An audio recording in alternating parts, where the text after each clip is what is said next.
తెలంగాణలోని కాంగ్రెస్ పార్టీలో మనం మస్తు గొడవలు చూస్తూనే ఉన్నాము.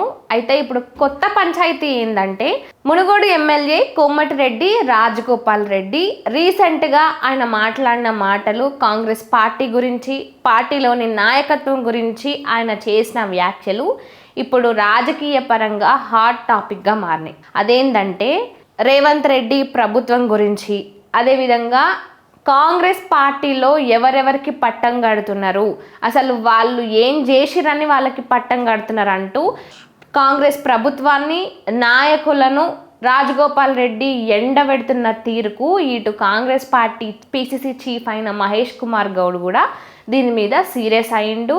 అధిష్టానానికి కూడా కంప్లైంట్ చేస్తామంటూ కూడా చెప్పిండు. అయితే కోమటిరెడ్డి రాజగోపాల్ రెడ్డి ఏమంటున్నాడంటే తెలంగాణ కోసం పోరాడిన వాళ్ళు కానీ, లేదంటే కాంగ్రెస్ పార్టీ సిద్ధాంతాలను నమ్మిన వాళ్ళను కానీ ఈరోజు తీసుకోకుండా అసలు ఎటువంటి సంబంధం లేని వాళ్ళకి పట్టం కడుతున్నారు. ఇది ఎక్కడి న్యాయము?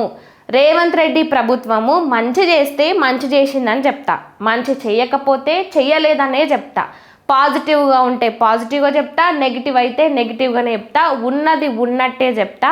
నేను అధికారంలో ఉన్నా, ప్రతిపక్షంలో ఉన్నా కూడా నేను ప్రజల పక్షాన్నే నిలబడతానంటూ కోమటిరెడ్డి రాజగోపాల్ రెడ్డి మాట్లాడుతున్నారు.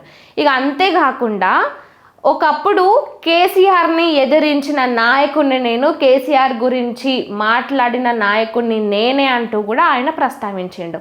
అందుకే కేసీఆర్ 100 మంది ఎమ్మెల్యేలతో మునుగోడు ఉప ఎన్నికల సమయంలో నన్ను ఓడించడానికి గట్టి ప్రయత్నాలు చేసిండని కూడా చెప్తున్నాడు.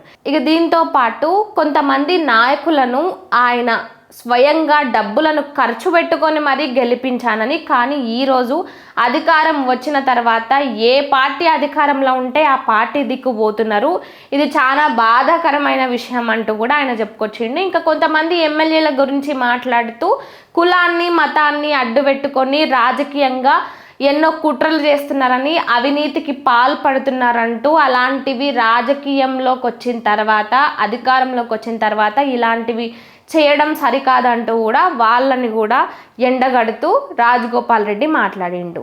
ఇక ఇటు రేవంత్ రెడ్డి గురించి, అదేవిధంగా కాంగ్రెస్ పార్టీ నాయకత్వం గురించి, తెలంగాణలో కాంగ్రెస్ సర్కారు ఏం పని చేస్తుందనే దాని గురించి, అన్నిటి గురించి కూడా మాట్లాడుతూ ఇటు ప్రభుత్వాన్ని, నాయకులను అందరినీ కూడా గట్టిగా విమర్శించిండు.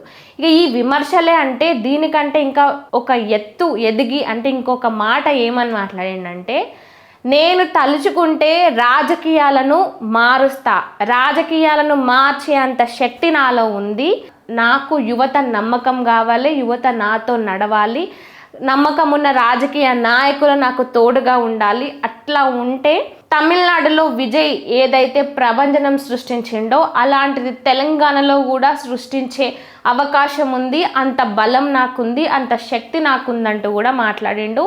ఇక అంతేకాకుండా ఏపూరి సోమన్న లాంటి కళాకారులు తనతో నడిస్తే ఎలాంటిదైనా సరే చేసి చూపించవచ్చని, తెలంగాణ రాజకీయాలను మొత్తాన్నే మార్చే అంత శక్తి కూడా ఉందంటూ ఆయన మాట్లాడిండు. అయితే ఇప్పుడు రాజగోపాల్ రెడ్డి మాట్లాడిన మాటలపై ఇటు పిసిసి చీఫ్ మహేష్ కుమార్ గౌడ్ ఆయన మాట్లాడుతూ, గీత దాటితే బాగుండదు, గీత దాటితే అది మంత్రి అయినా, ఎమ్మెల్యే అయినా, ముఖ్యమంత్రి అయినా, ఎవరైనా సరే వాళ్ళ మీద కఠిన చర్యలు, క్రమశిక్షణ చర్యలు తీసుకుంటాము.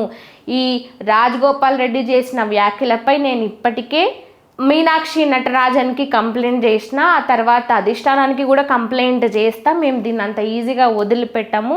కోరికలు అందరికీ ఉంటాయి కానీ అన్ని కోరికలు తీర్చడం అన్ని ప్రభుత్వాలకు సాధ్యం కాదు, నచ్చినట్టు చేయలేదు కదా అని ప్రభుత్వాన్ని, ముఖ్యమంత్రిని ఈ విధంగా మాట్లాడడం కరెక్ట్ కాదంటూ కూడా రాజగోపాల్ రెడ్డిపై PCC chief Mahesh Kumar Goud serious అయ్యిండు. ఆయన మీద యాక్షన్ తీసుకుంటానంటూ కూడా మాట్లాడిండు. మరి ఈ రాజకీయ రగడ ఇంకెంతవరకు దారి తీస్తుందో చూడాలి. ఇప్పటికే రాజగోపాల్ రెడ్డి మొదటి నుంచి కూడా కాంగ్రెస్ పార్టీని ఎండగడుతూనే వస్తున్నాడు, వాళ్ళు చేసిన పనుల మీద గొంతెత్తుతూనే ఉన్నాడు. అంతేకాకుండా ఆయనకు ఏదైతే పదవి ఇస్తానని ఇవ్వకుండా ఉన్నారో దాని మీద కూడా ఎప్పటికప్పుడు ఫైర్ అవుతూనే ఉన్నాడు. ప్రభుత్వాలకు అతీతంగా ప్రజల పక్షాన్ని నిలబడతానంటూ కూడా మాట్లాడుతున్నాడు. ఇప్పుడు కొత్తగా రాజకీయ శక్తిగా కూడా నేను ఎదగగలను, వేరు కుంపటి కూడా పెట్టగలను అన్నట్టుగా ఈరోజు రాజగోపాల్ రెడ్డి మాట్లాడుతున్న మాటలు వింటుంటే రానున్న రోజుల్లో రాజకీయ పంచాయతీ ఇంకాస్త గట్టిగానే ఉండబోతుంది అనేది అయితే అర్థమవుతుంది. సో దీనిపై మీరేమంటారు? కామెంట్ రూపంలో చెప్పండి.